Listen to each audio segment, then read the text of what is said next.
Bibotalk e a Associação Brasileira de Cristãos na Ciência apresentam BTcast ABC2.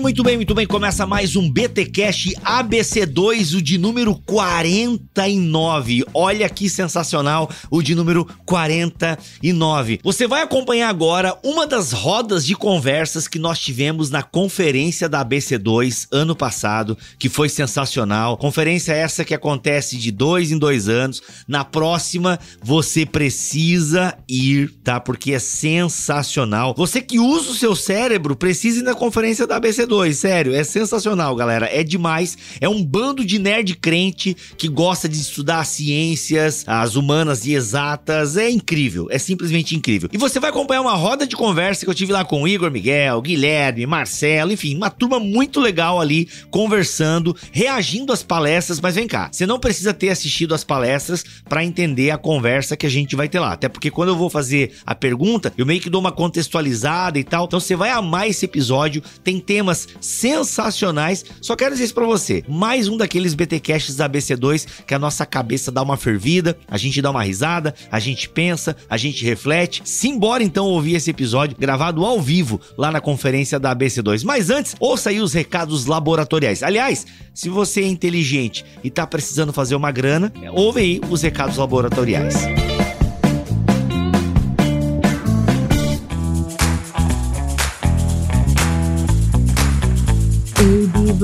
Ei você que nos ouve, este é o primeiro episódio do BTcast ABC2 de 2023. A ABC2 chega animada com muitas iniciativas e oportunidades. É sempre bom poder recomeçar. Aproveita e anota aí, porque para variar tem muita coisa boa para você. O Radar ABC2 continua procurando por autores brasileiros e está de olho para identificar novos talentos literários para escreverem e publicarem relevantes resenhas e ensaios acadêmicos. Seja você detectado pelo Radar ABC2. Atenção! As primeiras chamadas para resenha e ensaio estão disponíveis para submissão até o dia 14 de fevereiro. Sobre as resenhas, o livro para a primeira resenha é Pedagogia Cristã, Como Praticar a Fé em Sala de Aula. Serão selecionadas 3 resenhas deste livro. Cada autor de resenha selecionada receberá o valor de R$4.000. Já para a chamada para os ensaios sobre o tema Fé Cristã, Ciência e Cultura no século XXI, serão selecionados 5 ensaios. Essa seleção de ensaios dará uma premiação que o valor varia do primeiro ao 5º lugar. O primeiro lugar receberá o valor de R$8.000 e o 5º lugar o valor de R$2.800.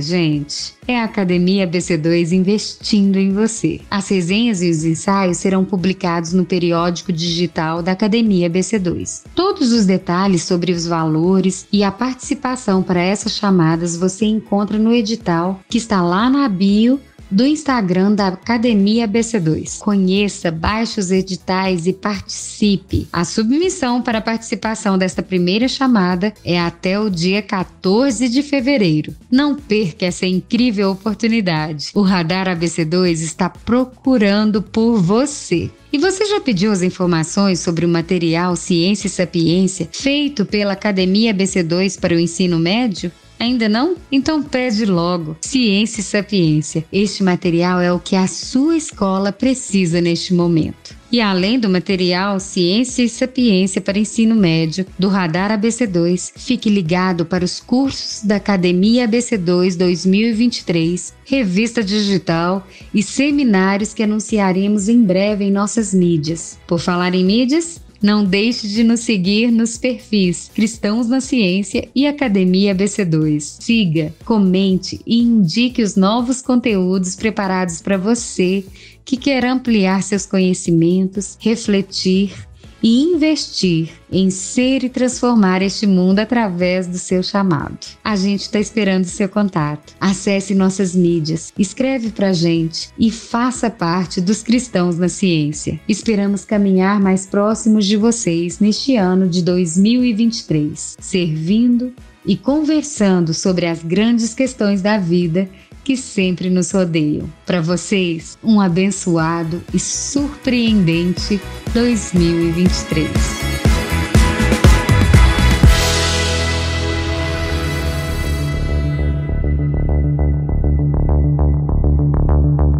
Marcelo, diante de toda a sua palestra, eu tenho uma pergunta muito séria.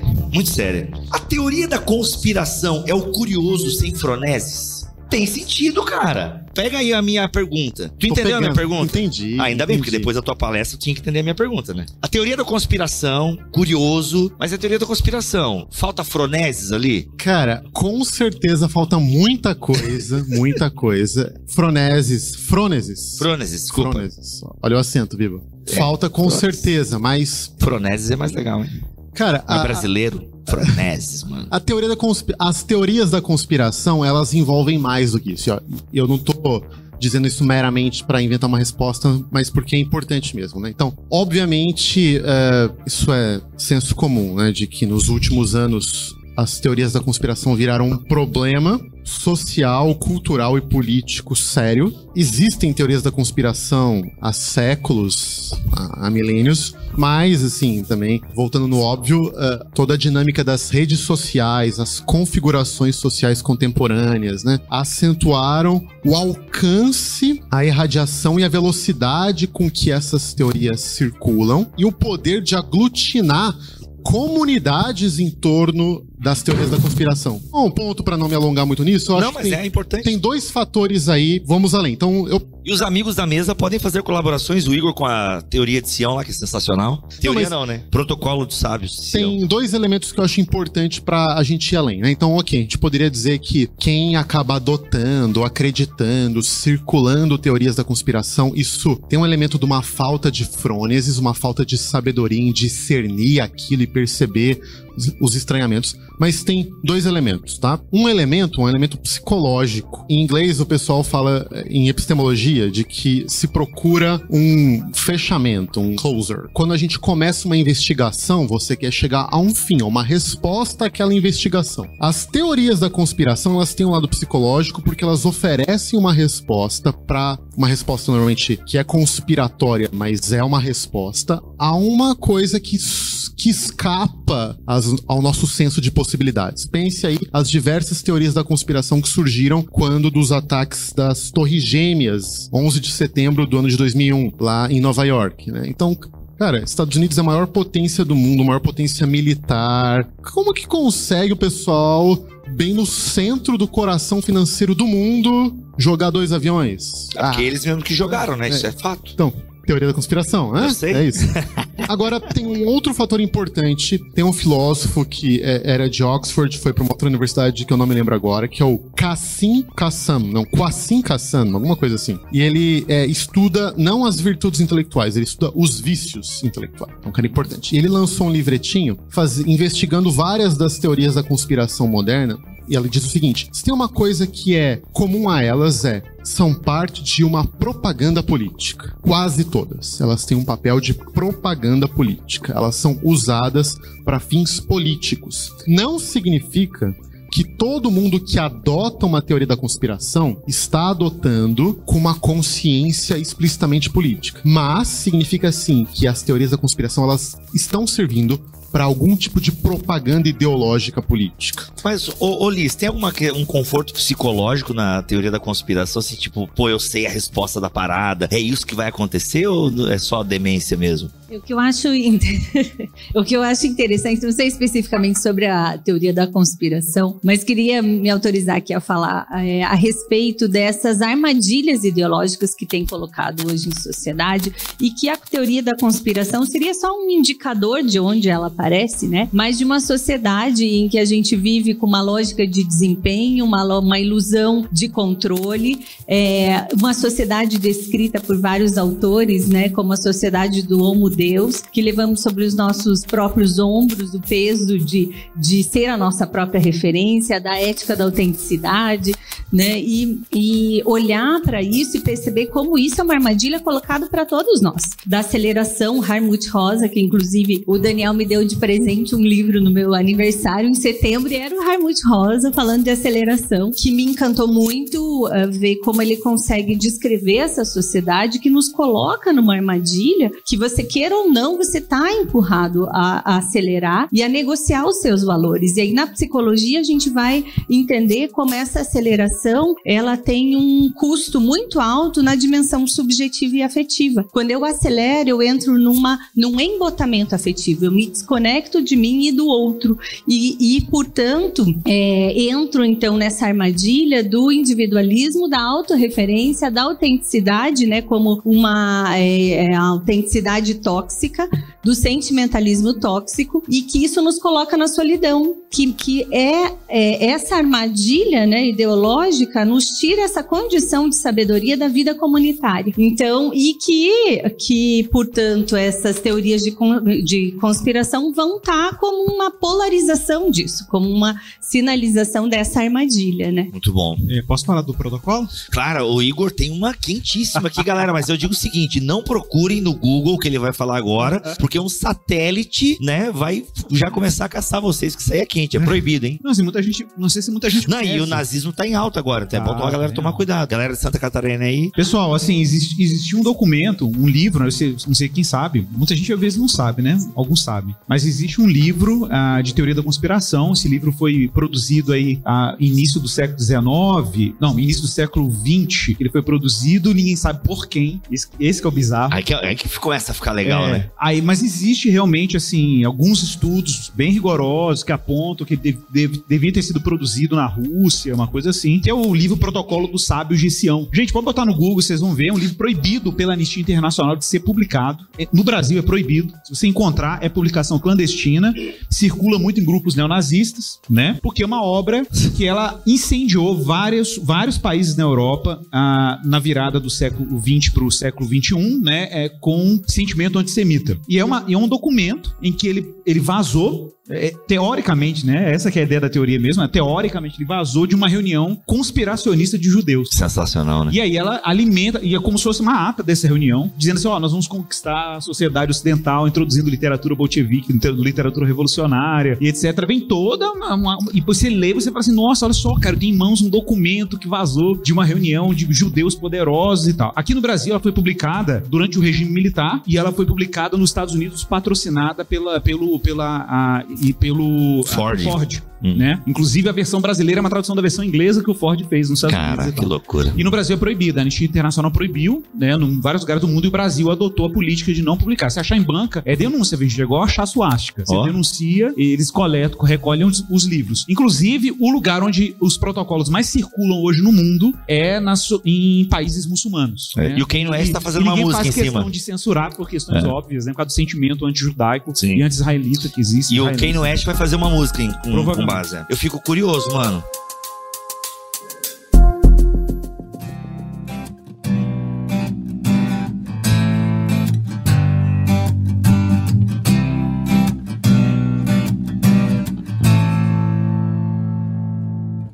Mas vamos lá, Igor, quero então começar com você aqui. Você falou sobre sabedoria, Salomão, né? Citou Salomão e a sabedoria. Mas eu queria entender a sabedoria na vida de Salomão. Na vida de Salomão. Que foi um rei que institucionalizou a idolatria em Israel, talvez, nos seus acordos e casamentos. É um cara, assim, que ele é conhecido como um sábio, mas parece que ele usou a sabedoria pra dar nome pra bicho, sei lá, fazer taxonomia, sei lá. Porque onde tá a sabedoria de Salomão? No governo de Israel, por exemplo, que até onde me parece, foi um governo complicado, né? Tanto que quando ele morre, a gente, né, as tribos não querem ficar com o filho dele. As tribos vazam com Jeroboão, tem toda aquela divisão. E outra, e fora que no regime de Salomão, o povo meio que parece que voltou, sentiu até um gostinho de Egito de novo, um gostinho de Corvéia. Onde tá a sabedoria de Salomão? Ou eu tô interpretando alguma coisa errada e de fato ele foi um grande homem, um grande sábio, é eu que tô lendo algumas coisas erradas. Por exemplo, né, é como se Deuteronômio capítulo 17 fosse escrito pensando em Salomão, ou Salomão conhecendo Deuteronômio 17, realmente não, quer saber? Eu vou comprar um monte de cavalo mesmo. Cara, engraçado, você sabe que o estábulo dele, você pode visitar em Israel, né? Tem as ruínas do estábulo. Dizem, né? Não, é claro. Não, é sério. Sério? Não, só tem as ruínas. Ah, tá. Mas isso tem dados arqueológicos. Você, no Vale do Meguido, você vai lá, visita, eu estive lá, tem as ruínas, tem tudo lá. Não é Disney, não, é fato. Não, tá bom. Era pra eu estar em Israel, inclusive. Quem não fala isso aqui, é o pessoal da autoridade de antiguidade lá de Israel, né? Então você visita e tal. Mas independente disso, eu não vejo nenhum problema do fato de Salomão ter fracassado em algum nível nas suas responsabilidades diante de Deus. Nossa, que passada de pano, não, velho. Não vejo nenhum problema. Não, você deixa eu terminar, uai. Desculpa. Deixa eu terminar. Amigos, a amizade. A verdade é sempre a verdade de Deus, entendeu? Eu não tô querendo salvar Salomão. Eu não tô querendo salvar Salomão, eu tô querendo salvar a sabedoria. Garoto. Salomão, ele que, né? Deus que o defenda, ou você, ou qualquer outro. Mas não, Salomão, ele produziu coisas muito relevantes. Lembrando que a tradição de Provérbios, por exemplo, apesar da obra ter o nome de Provérbios de Salomão, ela não é uma obra exclusivamente salomônica, porque ela mesma diz isso. Né? Tem blocos lá que são... Filhos de Agur, os provérbios de Ezequias, dos editores de Ezequias, né? Então, é uma obra que ela é uma coleção de sabedoria. E muitas desses provérbios foram transmitidos oralmente antes de Salomão e foram editados, né? E registrados na era salomônica. O nome de Salomão está associado à obra porque ele se tornou o rei que tinha, ele foi emblema dessa tradição. Né? Mas por quê? Agora falando sério, porque... O reinado dele foi um reinado marcado, porque você falou muito da questão... Tem muitas virtudes, né? Vamos lá. As virtudes do governo salomônico, né? Vamos pensar, por exemplo, o fato de que Davi não foi autorizado por Deus para construir o templo. E a razão? Que as mãos dele eram sujas de sangue. Davi era um homem dado à guerra, pacificou Israel, lutou contra os filisteus, né? E outros povos. E ele pacificou, e Deus falou, você não vai fazer isso não, mas teu filho vai fazer o projeto do templo. O que Deus falou que o filho dele fazia? Por causa, olha o nome de Salomão, Shlomo vem de Shalom, pacífico, né? Ele tinha como característica a diplomacia, mas é claro que ele não é que ele era um rei pacífico, é porque ele desfrutou da paz que o pai conquistou na espada, né? Então o pai pacificou. O pai sujou a mão de sangue, ele sujou com óleo massageador com as 1000 mulheres e tal. Só pode, né? 1000 sogras também, é bom ver nessa perspectiva. Mas enfim, você entendeu que ele de fato, né, foi o rei responsável por isso. Isso teve um custo? Teve um custo. E a gente sabe na biografia de Salomão que teve o custo. O custo de muitas dessas alianças custaram abrir concessões religiosas, espirituais, etc., que não foram nada saudáveis para Salomão. Né? Entendi. Mas, cara, vamos ler Eclesiastes, por exemplo, né? Uma obra tardia da jornada dele. É uma obra, por exemplo, que Salomão compõe, em que ele lida com um nível de realismo. Ele lida com um nível de realidade. Isso é normal. A trajetória do sábio está, inclusive, em você duvidar de muitas certezas que você tinha e desenvolver novas certezas. Então, tipo assim, isso é parte da jornada da sabedoria. Sabedoria não é uma dogmática. Se você olha para Provérbios, ela não é uma dogmática, né? A dogmática tem o seu lugar, mas ela não é dogmática. A sabedoria, ela é experimental. Um caminho. O Marcelo trouxe, é um caminho. É Derer. Tá lá, é uma das, inclusive, metáforas. Uma das metáforas da obra para a sabedoria é o caminho. Né? Então, é isso. Então, assim, eu não acho que isso desabona, entendeu? Entendi, não. Legal. Assim só quis provocar. Assim como Davi é um homem segundo o coração de Deus, tem lá seus fracassos. Né? Legal. Amigos, alguém... Só um comentário rápido. 2, por favor. Não, é bem pontual mesmo. De muitos elementos aí que a gente pode pensar em sabedoria, claro, sabedoria, ela envolve uma série de conhecimentos, compreensões, que te permite compreender as dinâmicas da vida, as relações sociais, a si mesmo, né? Mas é claro que essa sabedoria, em algum ponto, ela pode estar direcionada para um fim mais moral, ou até teológico, e um fim mais a própria vida. Então, alguém pode ter uma vasta sabedoria nesse sentido mais localizado de compreender o mundo, sabe aquela pessoa que sabe ler os outros, que sabe reagir bem, uma pessoa que se conhece bem, né, e sabe como usar os próprios recursos emocionais e tal, mas alguém pode usar isso para um bem fundamental, como o reino de Deus, uma vida cheia de misericórdia e bondade. Ou alguém pode usar isso para os seus próprios interesses. E parece que a vida de Salomão é bem ambígua nesse sentido, né? Entre o estabelecimento do propósito dele enquanto rei e estender a shalom divina, mas também os seus próprios interesses, sejam os prazeres, ou o poder, ou aumentar as riquezas à custa dos impostos e do trabalho do povo e da concentração de renda. Então, tem uma ambiguidade aí. Legal. Até aproveito, se ninguém mais quiser fazer alguma colocação sobre isso, eu aproveito para fazer a pergunta aqui da pessoa que diz o seguinte: qual a diferença entre educar mentes e educar corações? Como isso se dá na prática com tantas diferentes áreas de conhecimento e ensino? Eu acho que encaixa bem dentro do Marcelo aqui, vocês estão falando, né? Pergunta, né? Então, é curioso porque a expressão lev em hebraico, o coração, como aparece em Provérbios, é uma expressão que aparece com muita recorrência, nunca sendo utilizada no seu sentido anatômico, literal, do órgão que bombeia o sangue. Okay? Sempre no sentido analógico, metafórico mesmo. O coração bem no sentido doiverdiano, né? Como centro de integração da vida, onde as coisas acontecem lá, tanto no campo da razão, cognição, afetividade, ética, volição, adoração a Deus, tudo passa pelo coração. É o termo que é utilizado no cânon bíblico, mas em Provérbios ele é muito recorrente, né? E falar de educar o coração, é claro que isso é uma metáfora, né, para descrever aquilo que o James Smith fala da dimensão visceral da vida humana, né? É que nós somos criaturas incorporadas. E se a gente que em inglês é difícil falar isso, né? Embodied, né? Mas que são criaturas incorporadas. Deus nos criou assim, né? Com dimensão volitiva, desejo, amor. E aí todo aquilo que o Smith trabalha no Você é Aquilo que Ama, né? Que é essencial, que ele vai dizer assim, olha, não adianta você querer educar a mente no sentido meramente intelectual e achar que as suas convicções intelectuais vão automaticamente dirigir, né, o seu comportamento, escolhas corretas, você fazer escolhas prudentes. Você fala, não é suficiente. A gente sabe que não é suficiente. Ele até cita a história, né, que a esposa dele ama livros de comida natural, ele ama ler os livros e se emociona, mas tem alguma coisa que ainda leva pro fast food, né? Então, por mais que ele ache aquilo lindo, maravilhoso e tudo, e acha até convincente, mas o corpo dele diz outra coisa, né? Então ele até brinca assim, a mente vai para um lugar, o coração vai para o outro, né? Então, e por que existe essa disparidade, essa desintegração, né? Daí, de novo, o tema da sabedoria ser relevante. Por que eu trabalho até na minha dissertação? Educar para a sabedoria não é simplesmente você ter domínios conceituais sobre coisas que você acha que têm valor. Não. É necessário que a imaginação seja educada, é necessário você se ver dentro de uma narrativa e é fundamental você estar dentro de uma comunidade. Por isso que não tem essa coisa de, eu sou sábio porque eu li um livro de 10 volumes sobre sabedoria, agora eu vou viver sabiamente. Não. É claro que o elemento conhecimento é parte integrante dessa formação, mas não é a única porta. Daí a importância de determinados ritos, determinadas práticas, vida comunitária, você partilhar de você cultivar no coração um desejo por um bem que seja supremo. Aí, claro, Agostinho, né, gente, dispensa comentários, como ele é fundamental nisso, como a noção de que o coração precisa ser cativo a um bem supremo. Eu chamo os teólogos do coração, né, a gente sempre fala no BTcast, né, os teólogos, essa tradição dos teólogos do coração, tá lá Agostinho, você tem lá Jonathan Edwards, você tem próprio João Calvino, você tem C.S. Lewis, você tem agora o John Piper. Eu sempre falo que John Piper é muito subestimado entre os teólogos, né, em alguns segmentos, porque ele é o cara que trouxe essa tradição para o evangelicalismo ocidental, de apresentar a necessidade de ter o coração no centro, o próprio John Wesley. Né? O Wesley, claro, né? De trazer o coração como um elemento que precisa ser conquistado pelo evangelho, né? Então ele até brinca lá com Saint-Exupéry, né? Se você quer construir um navio, apaixone as pessoas pela imensidão do mar, né? Não é só dar ordem para construir um navio. Sensacional. Então, eu tô pensando aqui, tem um outro lado aí da moeda, quando a gente fala de sabedoria, tá lá em 1 Coríntios, quando Paulo diz que a sabedoria de Deus, que é a cruz, é fraqueza para os judeus, né? E é tolice para os gregos, mas para nós que somos salvos é o poder de Deus e a sabedoria de Deus. E aí ele diz que Deus não chamou muitos sábios desse mundo, e entre outras coisas, mas chamou as coisas que não são para envergonhar as que são.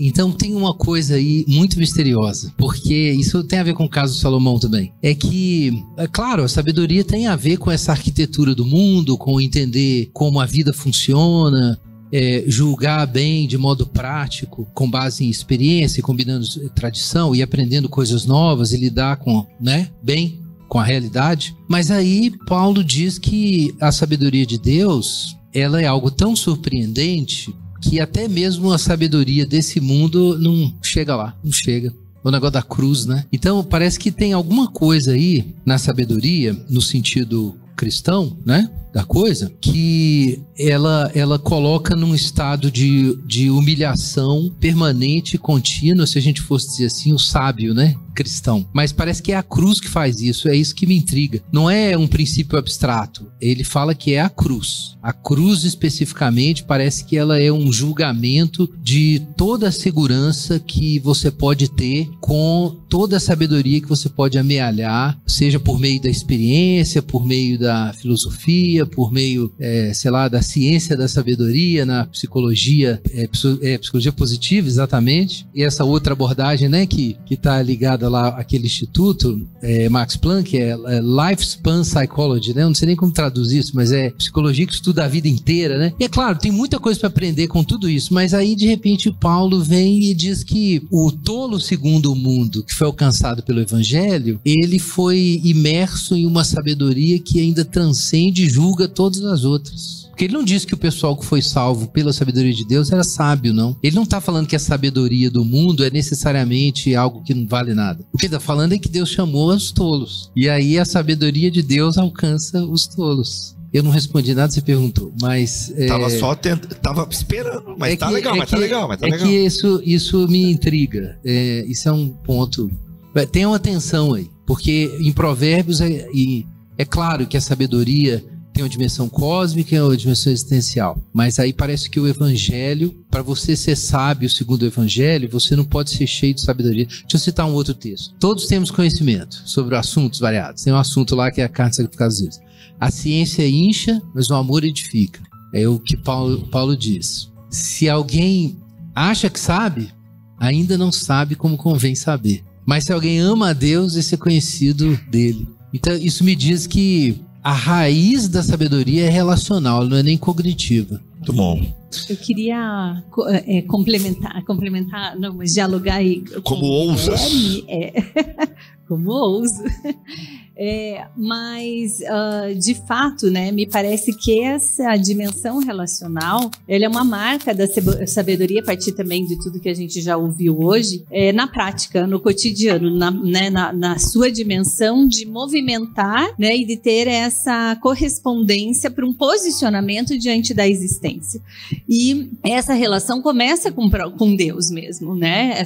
Esse conhecimento e consciência de quem é Deus e de que, portanto, quem nós somos também. E este é um lugar que nos coloca de uma outra maneira também na relação com o outro, né? De uma presença intencional, de uma presença que de fato transforma essa relação e esse ambiente. E eu gostei muito das descrições, né, que hoje a gente viu sobre sabedoria, que tem essa dimensão da prática de fazer o que é possível naquele lugar que é o meu, que Deus me confiou e que, portanto, ali eu tenho uma tarefa existencial a ser realizada. E o amor também pode ser visto como esse respeito ao vir a ser, a esse potencial de vida que tem em mim e no outro, né? E, portanto, viver de maneira sábia é viver de forma intencional com o outro, respeitando esse vir a ser dele e também de si. E portanto, essa dimensão relacional me chama, assim, para mim, destaca muito nessa vida, no viver com sabedoria. E viver com sabedoria hoje não é fácil, porque essa intencionalidade é desde a dimensão do relacionamento afetivo, amoroso num casamento, como que você se relaciona com os seus filhos, para então a sua dimensão de trabalho, né? Vários de nós dentro da própria universidade, na produção, né, de conhecimento, e transcendendo isso para a igreja, para a sociedade. Então, essa presença intencional de a gente escolher e se responsabilizar que sim, dá diferença o fato de eu estar naquele ambiente, que embora a tarefa existencial do cristão não seja transformar toda a sociedade, mas é sim, a partir daquilo que Deus permitiu a gente ter e construir dentro da nossa trajetória de conhecimento, de experiências, de habilidades, de recursos, né, constituir essa marca, né, para que a gente possa expressar de fato esse conhecimento de Deus e essa vida com Deus, acima de tudo, como uma prática de vida em sabedoria, né? Legal. E alguém perguntou aqui, dentro disso que vocês estão falando, qual a diferença entre a sabedoria que vem do alto e as outras? Cara, uma boa pergunta. Então, deixa eu usar 2 instrumentos para tentar responder essa pergunta. Não dá para ter a versão resumida primeiro? No nosso último encontro do Grupo de Virtudes, a gente leu um texto do Andrew Pinsent, que é lá de Oxford também, que ele discute as virtudes em Tomás de Aquino. E Tomás de Aquino, ele faz algo semelhante, porque ele fala que tem algumas virtudes que são naturais, ou seja, que qualquer ser humano, se dedicar e praticar, pode cultivar essas virtudes, como justiça, temperança. Chegar no horário. Chegar no horário é uma boa virtude. Que é responsabilidade, né? Tal. Isso. E tem algumas virtudes que elas é impossível. Você não adquire elas pela prática ou pelo hábito, elas são dadas por Deus. E para Tomás de Aquino, isso é a sabedoria do alto. É algo que você não acessa pela mera prática, mesmo em comunidades que buscam isso juntos. Isso tem que vir de Deus, né? Para ele tem toda uma teologia sacramental, como a participação nos sacramentos infunde isso na alma, etc. Mas a gente discutiu muito isso, né? Porque, de um lado, tem uma coisa que parece contra o nosso senso comum. Nosso senso comum diz o seguinte, pelo menos o meu. Eu conheço algumas pessoas que não são cristãs que me parecem muito mais virtuosas e sábias do que muitos cristãos. Então, uma questão que surge, talvez aí um problema entre tradição e experiência, mas cadê essas virtudes especiais que Deus infunde na alma dos eleitos ou dos cristãos? E daí, o Andrew Prince te dá uma resposta que eu acho interessante. Ele fala, vamos olhar também a questão dos vícios. Os vícios, eles ajudam a gente a entender as virtudes e mesmo a sabedoria do alto, porque ele diz assim, embora alguns vícios eu precise repetir o vício para então me tornar alguém viciado naquilo, tem alguns atos morais ou alguns vícios que basta você fazer uma vez para que ele acabe com a sua sabedoria do alto. Por exemplo, ele dá um exemplo, se você assassina uma pessoa, você não precisa assassinar uma pessoa todos os dias para ser um assassino. Se você assassinar uma pessoa uma vez, isso te faz um assassino. Pensa aí entre um casal, uma traição. Você não precisa trair a pessoa todos os dias para que você seja um adúltero ou um traidor. Se você trair uma vez, isso te tornou um adúltero. Claro que o cristianismo tem todas as dinâmicas de perdão, não significa que isso é intocável, mas ele quer dizer que existem alguns atos que eles parecem que naquele momento eles esvaziam em você a sabedoria do alto. E para você... o tolo de Provérbios. Isso, e para você poder recuperar isso, é um longuíssimo processo de reparação espiritual. É um longuíssimo processo de reparação espiritual. Ou seja, se você se tornou uma pessoa que é viciada nesse sentido, não basta falar, tá bom, já era. Desculpa aí. É possível você se restaurar ou buscar novamente uma sabedoria divina? Mas isso, cara, vai custar quase que, uma cirurgia espiritual, um profundo processo seu de arrependimento. Cirurgia espiritual é outra religião. É outra, né? É outra religião. Metáfora, tá, gente? Então, o ponto é, na minha opinião, existe uma convivência aí rica e difícil de definir entre as sabedorias que a gente adquire pela convivência e pela experiência no mundo e sabedorias que são infundidas por Deus. Muito bom. Complementos? Eu acho que a gente não pode só... Assim, tem uma questão, acho que é um pouco objetiva também. Sabedoria do alto, parece meio evidente, que tem um componente de providência, né? É a ideia de que Deus é ativo em disponibilizar essa sabedoria, né? Por exemplo, Provérbios fala muito sobre Deus dar sabedoria. Ele usa esse verbo hebraico, leten, né? Leten é dádiva, né? É graça. Então, Deus dá sabedoria. A quem pedir? O Tiago também fala isso, não dá? Deus dá sabedoria a quem pedir? Sim, Tiago capítulo 1. Aliás, Tiago repete bastante Provérbios, né? Tem muitos ecos. Tiago capítulo 1 fala sobre isso, né? Que Deus dá a sabedoria a quem pede, né? E com fé e tal. Então, assim, a sabedoria do alto é isso, é a sabedoria que é dada, né? Agora, a sabedoria terrena, animal e diabólica, né, e tal, que a Bíblia também descreve, evidentemente, tá associado a esse sistema de controle autônomo. Eu acho que isso é bem evidente. Inclusive, Provérbios, quando fala da árvore da vida, eu já mencionei isso, menciono no meu livro, né? O termo árvore da vida, ele só aparece em dois textos do Antigo Testamento, 2 livros do Antigo Testamento. É Gênesis e Provérbios. Em mais nenhum lugar, tá? Aparece em Apocalipse, eu falo do Antigo Testamento, aqui na Bíblia hebraica. É Gênesis e Provérbios. Então a sabedoria, justamente, existia essas tradições de sabedoria baseado na pura técnica, no puro controle, na autonomia do indivíduo, às vezes até manipulando divindades, né, para ter algum benefício, algum conhecimento específico, né? Até eu falei do machalo, provérbio, né? A mesma palavra machalo tem um falso cognato, que é machalo, vocalização muda e é governo. Tá muito ligado essa ideia de quem domina as palavras controla alguma coisa, né? Então existia essa compreensão pagã da manipulação. Até hoje, né? Quem fala bem leva a eleição, tudo. Mas é o poder discursivo mesmo, é o poder discursivo. Mas, claro, tinha uma associação pagã, né, da palavra mágica, né? Você usar a palavra para manipular a realidade. O Guilherme falou lá do bruxo, né? Do C.S. Lewis, né? Como é que é a oferta do bruxo do C.S. Lewis, né? Que é o controle. A ciência, no sentido, vamos dizer assim, descolado de Deus, não é muito diferente da bruxaria, né? Porque os dois têm uma aspiração pelo controle. Mas aí, de repente, você tem uma sabedoria celeste, uma sabedoria divina, que vem nos termos de Deus. Temor do Senhor, graça, cruz, né? Então é a sabedoria por outra via, uma via transcendente. É Deus que entrega, é Deus quem dá, né?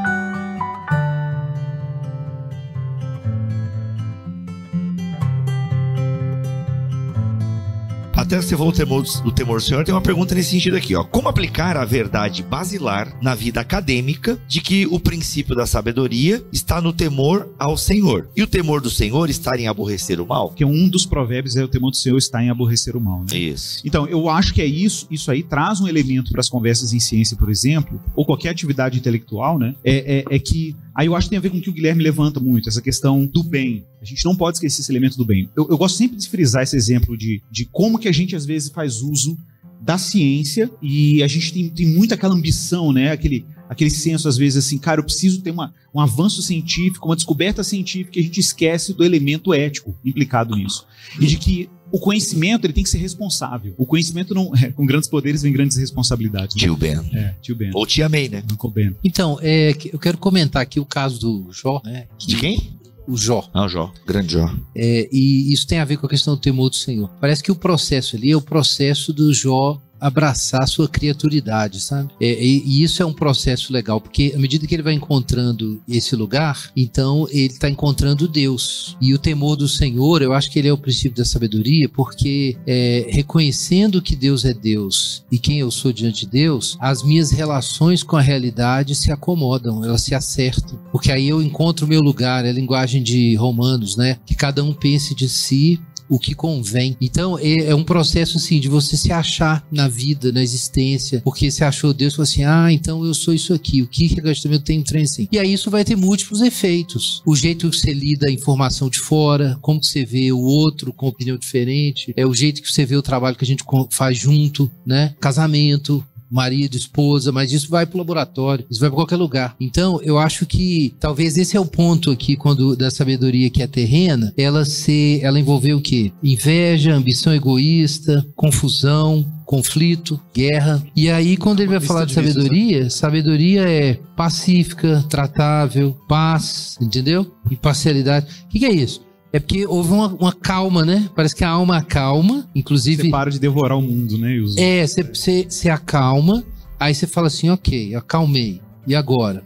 Acalmou porque você achou Deus e sossegou o leão, né? Aí você para de, com perdão da expressão, estuprar o real, entendeu? Fala assim, ok, então, o que o mundo está entregando para mim? Aí você responde. Então eu acho que tem a ver com isso. Não é à toa que o Schaeffer fala que a cura de todos os problemas psicológicos, pode parecer um exagero, mas não é o homem se ajoelhar como criatura diante de Deus. Acho que aí o negócio do temor do Senhor é isso. Deixa eu fazer uma aplicação. Como é que é a cura de... Como é que é? A cura? Na verdade, a raiz de todos os problemas psicológicos é o homem não se ajoelhar como criatura. Não falei, tem muito. Deixa eu fazer uma aplicação, amigo. Você não pode pegar essa técnica aí, senão vocês vão ter paciente, né?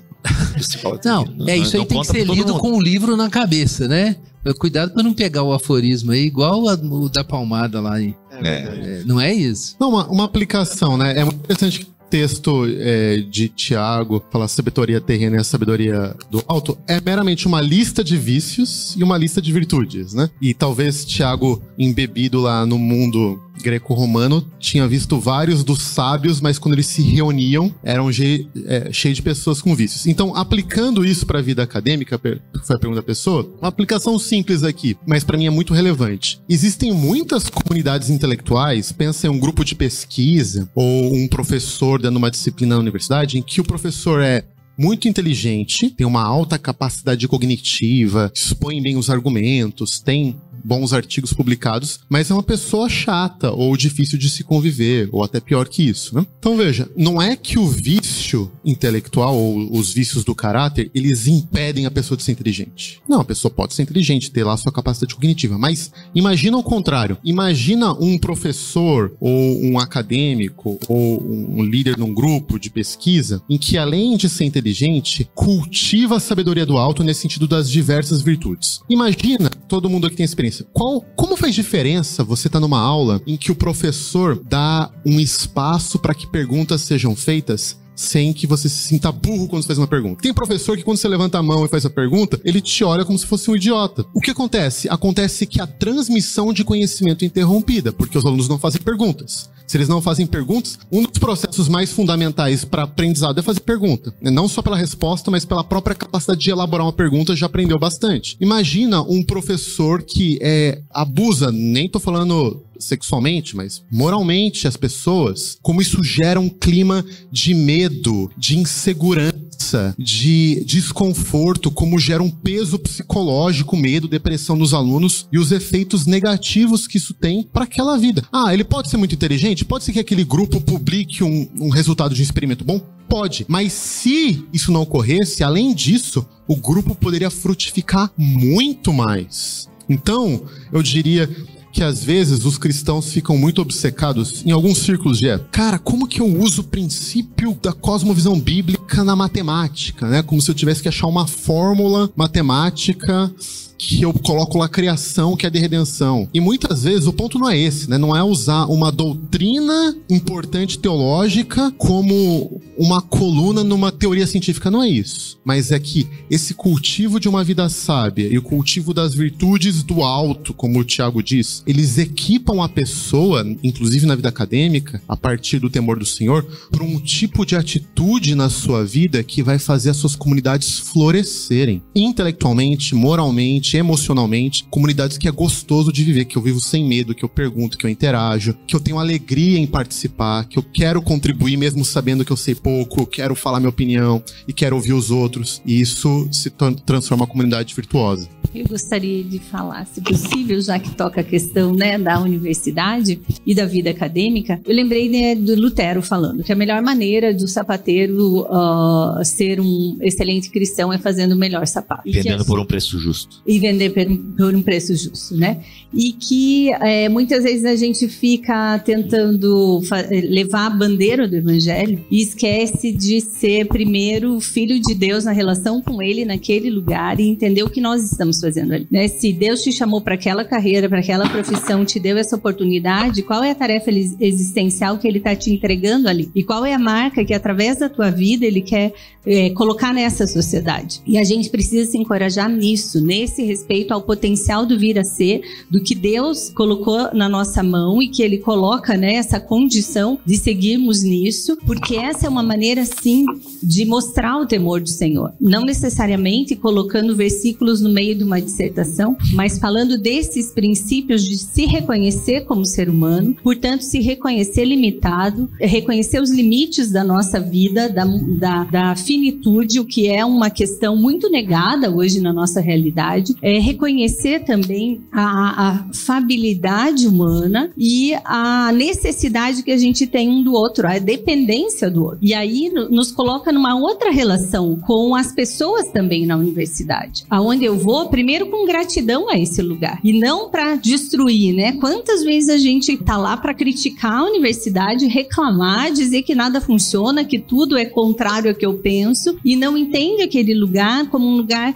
potencial e colocado na nossa vida também para o nosso desenvolvimento. Ao se deparar com conflitos ali, Deus está te preparando para o quê? Ali você está numa sala de aula, depois você vai estar na sociedade, numa empresa, num projeto, precisando desenvolver isso. Então, a própria universidade são laboratórios de desenvolvimento, de forjar-nos naquilo que Deus está nos preparando. E cadê a nossa gratidão em olhar para isso e valorizar a vida que é nossa, a universidade que é nossa, o grupo que é o nosso, a trajetória que é nossa? Então, tem um perigo hoje, uma outra armadilha, que é da comparação. A gente se compara o tempo todo ao outro, seja nas notas no índice acadêmico ou até nos stories e nas redes sociais, e esquece de entender que a nossa tarefa existencial é única e que o nosso sentido de existência também é único nessa relação com Deus. E que, portanto, é essencial não abrirmos mão disso também na universidade, também no fazer ciência, também no escrever uma monografia, de estar numa sala de aula e respeitar o professor, de estar numa sala de aula e ousar sim fazer uma pergunta, né? E de apoiarmos uns aos outros. O que nós temos? Qual qual é a marca que a gente tem deixado com os grupos que a gente convive na universidade? É a marca do evangélico chato que vem criticando e julgando tudo e excluindo? Ou é daquele que, quando eu tenho dificuldade, eu sei com quem eu posso contar? Que não vai me julgar, mas que vai me acolher. E que aí tem toda aquela noção de pré-evangelismo, né? Que eu acho que é a nossa grande função e papel na universidade. Muitos dos meus alunos e pessoas até que trabalham próximas de mim, talvez não saibam que eu sou cristã. Mas eles, quando eles precisam de ajuda, muitos vêm me procurar. E já aconteceu várias oportunidades de pessoas falarem: escuta, eu fiquei sabendo que você é cristã, me fala mais disso. Quando eu nunca imaginava. Então, eu acredito muito nesse lugar nosso, dentro das universidades, de honrar, né, ao chamado que Deus tem nos feito, e honrar esse lugar de se reconhecer ser humano limitado,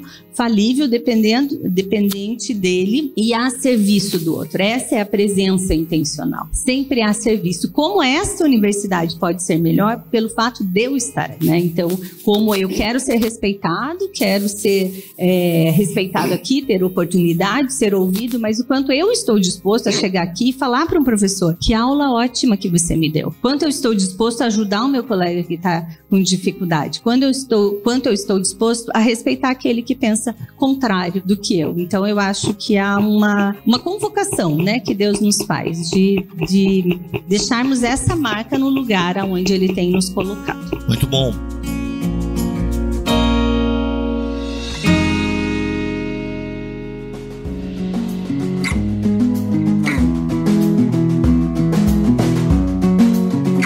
Eu tenho duas perguntas distintas e a gente tem 10 minutos. Eu quero ver se a gente consegue fazer as duas perguntas em 10 minutos, ok? Senhoras e senhores. Bem, a primeira é: ô Guilherme, qual que é as fontes morais da ciência? Então, tu tem 3 minutos. 3 minutos. A pergunta pro Guilherme foi: peraí, você tá usando as fontes morais minutos. da ciência. Quais são as fontes? Eu quero agora que tu resuma num tweet a tua palestra. As fontes morais da ciência. Tá. Então, eu acredito que as fontes morais da ciência são éticas. É claro que eu disse que era o amor no fundo de tudo. A questão é que são os amores que nos unem em comunidades. E essas comunidades são tão boas quanto puros e ordenados são esses amores. Uhum. É assim que funciona. Então, uma comunidade que sabe hierarquizar os seus bens e quais são as suas prioridades e as coisas mais importantes, e que sabe reconhecer todo mundo, então ela vai ser uma comunidade frutífera. Então veja bem, a gente pode ter o amor por certos bens, mas se a gente não tem o temor do Senhor e não se vê como criatura, a gente pode, por exemplo, circular esses bens de modo pervertido. Por exemplo, não distribuindo esses bens de modo que eles sejam acessíveis para todo mundo, ou então tentando comprar esses bens com uma moeda que não é digna. Então, eu acho que o amor nos traz para a realidade do que realmente importa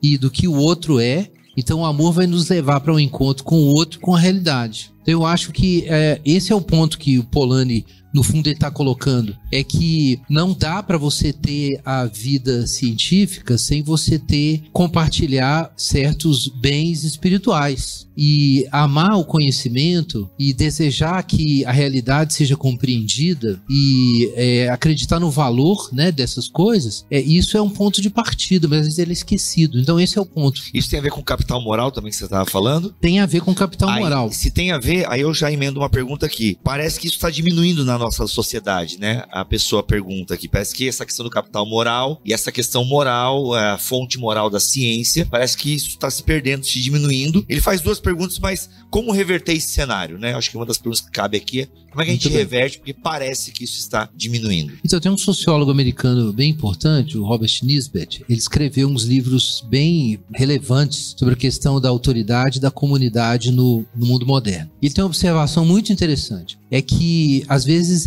não é claramente reconhecido que foi necessário a gente ter sociedade de massa e um desenraizamento espiritual do homem ocidental, e começando do homem ocidental, das comunidades, dos pertencimentos, de bens compartilhados, para você ter os grandes totalitarismos. Muitas pessoas alienadas espiritualmente podem ser reunidas, manipuladas e jogadas numa direção destrutiva. E a gente vê isso de muitas formas, né? Eu vou citar aqui, por exemplo, no meio desses embates ideológicos que a gente teve nos últimos anos aí, com a pandemia e tal, como as paixões ideológicas como uma coisa de massa, não é comunitária, de massa. Às vezes eram tão violentas que quando se levantava a importância, por exemplo, de honrar a autoridade científica, o que os centros de produção científica estão produzindo, revistas e tal, e a reação ser de zombaria, agressiva, de desprezo. O que é isso? É esse processo de alienação e desenraizamento. Então, eu acho que a nossa tarefa é sempre fazer essa pergunta: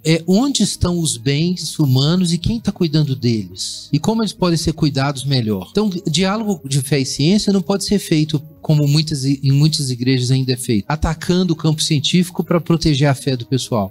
E aí você não consegue comunicar, né? Então, como a gente vai falar do evangelho no contexto acadêmico, se a gente não amar o conhecimento, os livros, as autoridades, o trabalho que foi realizado? O César Lattes teve uma contribuição muito importante. O César Lattes. Enfim. Merecia um Nobel, né? Cadê merecia. Não sei se você entendeu meu ponto. Eu acho assim, as pessoas estão reunidas aqui porque elas amam X e você quer dizer que tem alguma coisa muito importante. E aí você se aproxima delas e diz, isso aí que isso não importa. Não é assim que funciona. Isso é uma dificuldade, né? Porque também julgar o que importa, né? Tipo, é muita coisa também pra gente se preocupar e às vezes... Como é que é? Tem que ter o frônesis, então. Froneses, no caso. Mas você tem que pertencer a uma comunidade de amor, entendeu? Então, o que eu tô propondo é você pensar assim eticamente.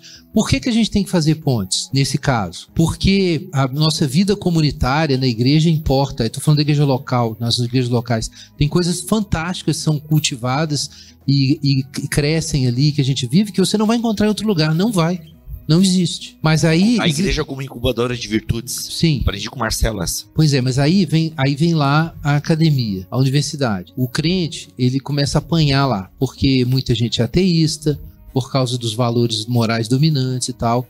E aí tem gente que começa a ter raiva. E aí perde a missão. Então, a questão é, como que a gente pode amar isso aqui? A gente ama a sabedoria do alto que te dá paciência, mansidão, essas paradas. Tudo então, pra usar isso aí, né? Então esse é o meu ponto. É que o amor tem que governar qualquer comunidade de cooperação. E a gente pode pensar muitas coisas sobre cosmovisão, métodos de fé e ciência, seja o que for. Mas a gente tem que lembrar que as bases de qualquer comunidade são éticas, é o amor que funda a comunidade. E se a gente vai ser uma comunidade que faz pontes, a gente tem que falar para os dois lados que tem coisas que tem que ser amadas. Olha aí. O Nolan tava certo no final de Interestelar. O amor salvou tudo. Não lembram? Sim.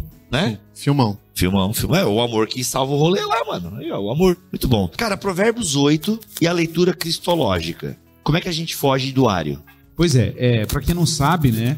Aqui todo mundo sabe. Provérbios 8 foi amplamente utilizado por Ário para defender a Jesus como criatura, como criado e não como gerado. Parece uma guerra vernacular, né? Uma guerra terminológica, mas não é não. Essas coisas são importantes para a cristologia. Mas, na verdade, a refutação a essa hipótese, né? Apesar de que eu acho que Provérbios 8 pode ser usado sim como um texto cristológico, não diretamente, mas dentro da tradição de interpretação desse texto, porque esse texto, de fato, até dentro da tradição rabínica, ele tem uma conotação messiânica e, claro, combinado dentro dessa tradição, e a tradição como os judeus interpretam a escritura hebraica é muito dinâmica. Ela não é igual a gente, às vezes, faz na academia, aquele rigor exegético, vamos descobrir aqui os Itzliben, né, do texto e tal. Isso não existia no mundo hebraico. No mundo hebraico você permitia analogias, alegorias textuais, então havia uma liberdade hermenêutica, e, de fato, quando a gente olha para dentro da tradição deuterocanônica dos livros de sabedoria e João, você percebe que, de fato,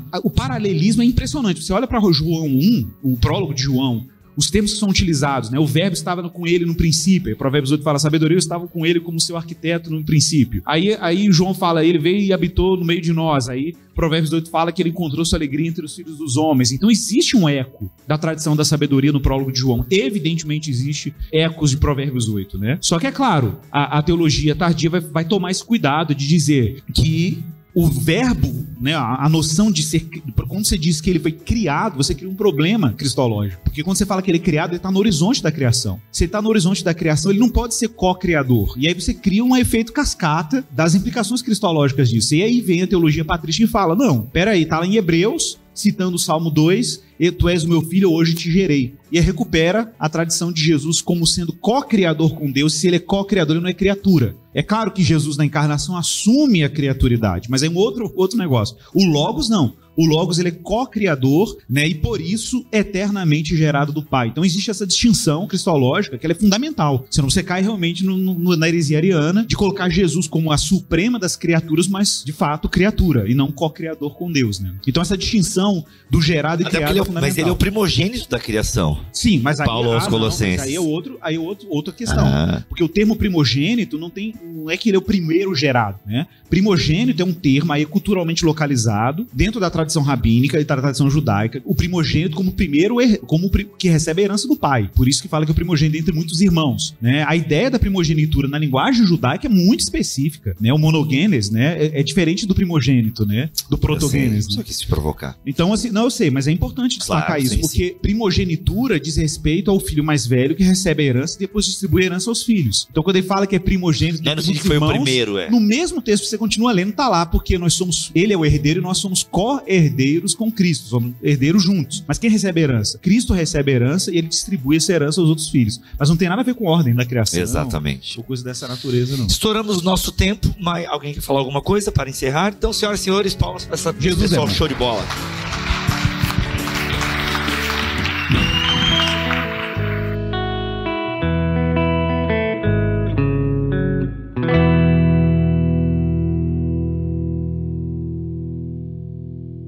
Este podcast foi editado por Tuller Bibotalk Produções.